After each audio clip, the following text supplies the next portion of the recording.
নমস্কার বন্ধুরা, আজ বানাবো এই সিমাইয়ের পোলাও। তেলটা গরম হয়ে গেছে, প্রথমে কাজু কিশমিশটা ভেজে নেব। একই তেলের মধ্যে কিছুটা ঘি দিয়ে দেব, কালো সরষা দিয়ে দেবো ফোড়নে, কারি পাতা দিয়ে দেবো, কাঁচা লঙ্কা দিয়ে দেবো, আদা কুচি দিয়ে দেবো, রসুন কুচি দিয়ে দেবো, পেঁয়াজ কুচি দিয়ে দেবো। ভাজা হয়ে এসছে, দিয়ে দেবো মটরশুঁটি, গাজর, বিনস দিয়ে দেবো।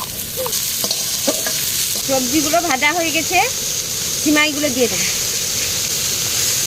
পরিমাণ মতো নুন দিয়ে দেবো।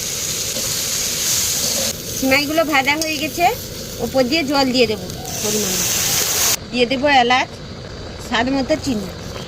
জলটা মরে গেছে, ওপর দিয়ে একটু ঘি দিয়ে দেবো, ভেজে রাখা কাজু কিশমিশটা দিয়ে দেবো, নাড়াচাড়া করে নামিয়ে নেবো।